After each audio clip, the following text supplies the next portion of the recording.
Liverpool 3, PSG 2. My man Bobby. What do you know about Bobby, bruv? Bobby's back. We said it last week in the weekend fixture. What a way to come on and score a goal. But boy, did I miss Champions League. Oof. It's good to be back. What do you think of the game? Do you know what? I'm going to be honest, yeah. I always am, and I always will be. But the pessimist in me... What? Well, why are you going to start with the pessimist, bro? But I'm going to put it out there. I'm going to get it off my chest because it's been bugging me, bro. It's been bugging me, yeah? Pessimist in me is I think, is it Adrian Durham on Talk Sport? He said, even after the Tottenham game, because it's the same on Liverpool. He goes, they won the game. He goes, but they had created other chances, didn't take them, and they shipped a goal at the end, and they were holding on for dear life. If they got that penalty, then it would have been 2-2, and it would have been the same one where you dropped the points. This would have been the same on Liverpool. And listen, I know there's a positive spin to put on it, because it isn't, because it's slightly changed. But we dominated the game. And listen, we made PSG look like pussycats, bro. Bro, PSG are the Celtic of the French league, bro.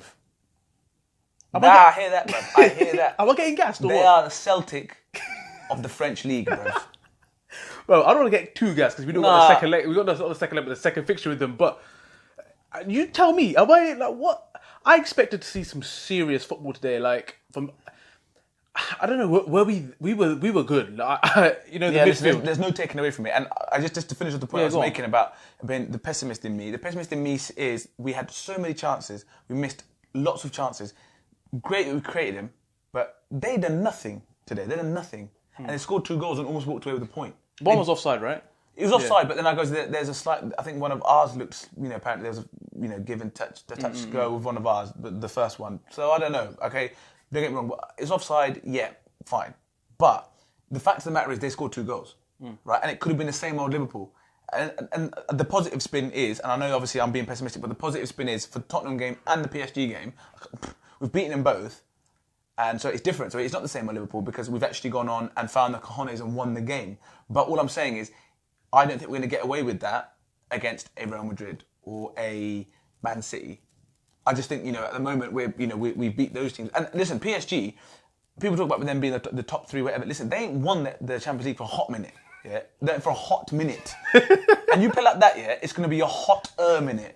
Because that was a bad performance. Yeah. Thing is that I'm going to disagree with you slightly because, like you said, I know you're saying it's a different Liverpool. The thing that really impressed me is the fact that Liverpool do not get tired anymore. We touched on this earlier, right? Listen, I think they've been on some of that Canelo's contaminated meat, bruv.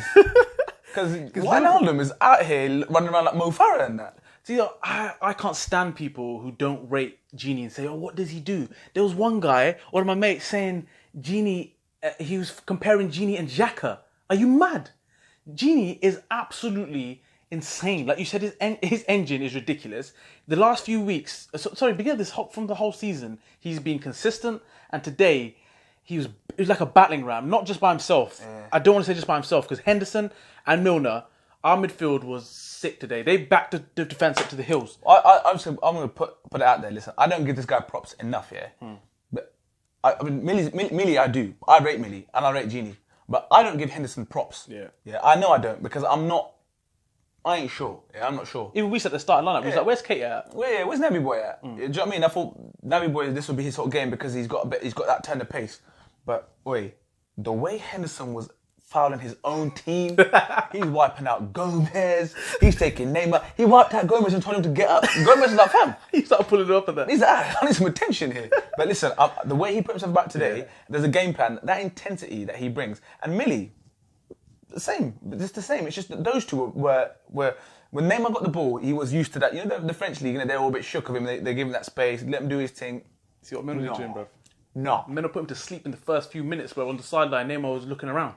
So I think from my perspective, listen, I thought PSG were poor. I thought they were poor. But they've got 2 goals from doing nothing because they have that Arsenal. They have those guys up front that can just turn a game, right? That Mounier, techie, Tekinardi, Tekasaur, he was doing madness. But again, they got goals all over the park, right? So it almost looks like they bank on that. But their midfield, when it got nitty gritty, pussycats, bruv.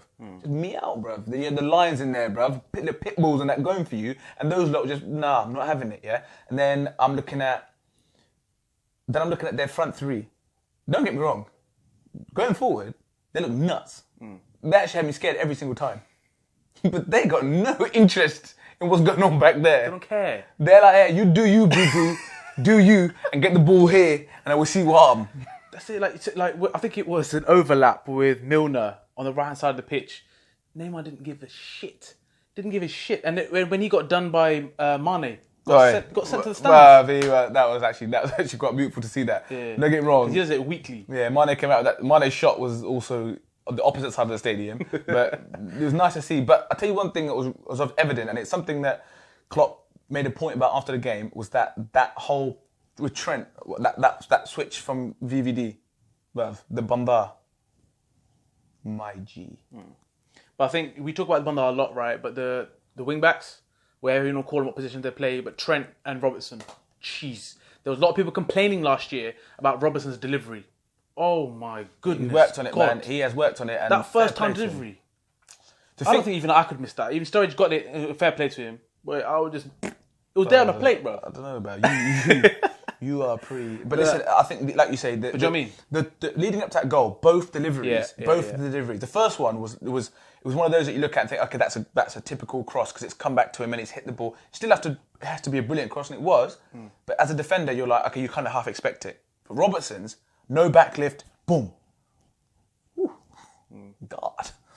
But before we go any further, go on. For the wing backs, you said there, but you said something that you picked on as well, that they were not narrow, right? They were. I think that was part of the tactics. It was because I think what they came narrow, and then it allowed them to play through the lines because obviously your boy Neymar was just. We got the ball back here or what? Shout, man, so you got it, yeah? That's what it was like. And I think they realised that. And it looked like they were coming a lot more narrow to play through the lines. And then I think after a while, they started to get their width back because Neymar obviously was not interested. VVD was getting on the ball. And then that pass, every single time, it was like a training session. Get the ball at your feet, look up. Can we play here? No, okay, cool. Because, he ain't going to track him. So we're overloading that side. Boom. Every time. Boom. Neymar, honestly, listen, I'm not going to just say too much negative against him because he's obviously one of the best players in the world at what he does, okay? But I don't think that they have respect for their manager. You reckon? I don't think he has the what's the cojones, bro? Yeah, not even cojones. I don't think he has the clout. I don't think he's got the clout. Cojones is another thing, but it's the clout. If he turns around and started barking at them mans, they'll look at him and say, bruv, you better sit in your seat. You better sit down. Yeah, I think they think they're too big. They need a big manager. They need someone. They need even like Jose Mourinho.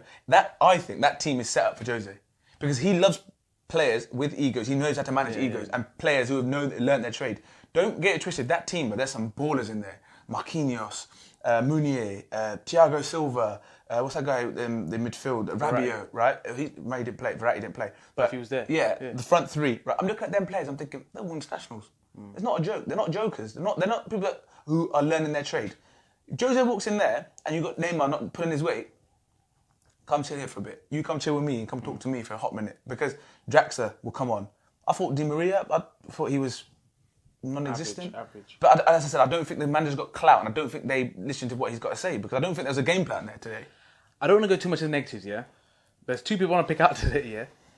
Mo Salah. Now, has he set his standards so high that he's just fucked himself up? Because listen, I'm going to stop you there. Yeah? What's happening? We said this I know I said this last season, yeah? When everyone's talking about Ballon d'Or this and he should be this, and let's just settle down. He had one season, yeah? And I'm not saying that I'm like, I don't like him anymore, drop him. I'm not saying that. But we just need to just settle down. You can't put him in the same breath as your Messi's and Ronaldo's because people were last year. Those that have got longevity in what they do. This guy has to hit those heights again. It's difficult. It's going to be difficult. He's the centre of attention, and your confidence is going to take a shot because he isn't scoring as freely. His shots aren't hitting the target. Let's not get it twisted. Last year, there's a few shots that he took that would the timing of it would just roll through someone's legs just roll into the back. Listen, it's fine. Some things they go through, sometimes they don't. Luis Suarez is the other way around. Two seasons when he hit the bar a lot, and then he went out and scored those goals. I get what you're saying, but I'm not saying that I'm expecting him to do the worldly things here. I'm talking about the simple basics. Like that second goal was all Salah's mistake, and Klopp just went, you know what? I've actually seen enough of this. That's what I think. It's just the simple stuff. what's like even the decision making? You're thinking that he's now thinking twice about what he's doing. Sometimes he's getting the ball, he's doing the hard stuff, and not even do the simple stuff. Like I said, I don't want to shit on Salah because he's still an outstanding player, but it's just something that, for me, that picked up on. I was thinking, I think it's confidence. It is confidence. I think that's what it is. Don't get me wrong. He scores 2 or 3 goals, and he's back. Right? He'll be back. He had that spring in his step. Today, there was more than one occasion where I was like, what's he doing? Like, the passing, simple 5-yard passes, holding the ball too long. You've turned somebody, now move the ball. He's taken an extra touch. I think he's there's no doubt about it. Even against Spurs, he wasn't quite himself, but. Not putting him on blast. No. Not putting him on blast whatsoever. Listen, you can't. He's had a great season, and I'm sure he will find those heights again. And as I say, the other player, Sturridge. Yeah. The thing is, people are going to turn around and say, "Oh, he scored and he did this." But let's give him credit though, because like you said, he hasn't played for how long? And 2012 was the last time he played in Champions League. The guy came on, he ran his arse off as much as he could, but he doesn't do the things that Bobby does, right? And we know that as fans. I'll tell you one thing now. He looks trim. Yeah. He looks a lot trimmer. Yeah. And that Klopp said that he was about. He was about. But the thing for me was that those chances that he missed, I don't know if it's because he's not had enough game time, but they're strikers' dreams. Yeah. Do you know what I mean? Those two. The second header, obviously he scored the first one. That second one, don't get me wrong, it's easy to say sitting here, but having played football, having been in his positions, I'd say the second one, you'd probably want that. You'd be confident, especially after scored the first one. You should be confident, and it's probably a little bit easier. I mean, don't get me wrong. I'm not saying any goal is good enough. It's good to score a goal at that level. Don't get me wrong. But I'm just saying, as for someone of his ability, having scored a goal in the game already, you'd think that the confidence will be up. The one that he mistouched it and he was down on the keeper's balls. That one, I'm looking at thinking that's rust because he hasn't played, but he's got he trains every day. And there's other things, little things. But when Bobby came on, you could start seeing it. He cuts off corners, cuts off angles. He's always on the move. Whether he might not be sprinting, but he's always on the move. Yeah. And those are little things that you don't get from Sturridge. I'm happy that he's played and happy that he scored. It's another string. Our bench looks fucking brilliant. Yeah. But he's not going to give you what Bobby gives you. And just to say, Firmino has been saved. He's been found. We found him. Thank you very much. Thanks everybody for your support on this matter. You know what I love about Firmino, yeah? The first thing he did when he came on, he screwed up Neymar. Neymar was pissed. Neymar was like, "You're my boy," and that. What you doing in that? But PSG, if you're thinking about winning the Champions League, forget about it. If you're gonna do that, if you're gonna play like that, they just fix themselves up quickly. They said when they were defending, they had 11 men behind the ball, but not at the halfway line, way inside their own half. Way inside their own half. So when they did look to get, when they won the ball back and they tried to break, you're looking for that one worldy pass for Mbappe. Listen, I'm not gonna lie to you. As I said, either the manager hasn't got clout and they ain't listening to him, or he's bitten off more than he can chew and he's not ready for that level of job. Because them players are top players. There's a few players in that team today. I thought Marquinhos has always been put on this pedestal about being he's top draw. I thought he looked suspect today. I'm not gonna lie. He looked sluggish into a tackle. Thiago Silva looked like a boss. I ain't gonna lie. Thiago Silva, 34, 33, looks a boss, yeah. That Kimpembe, whatever the left-sided player, takes risks, but quite confident.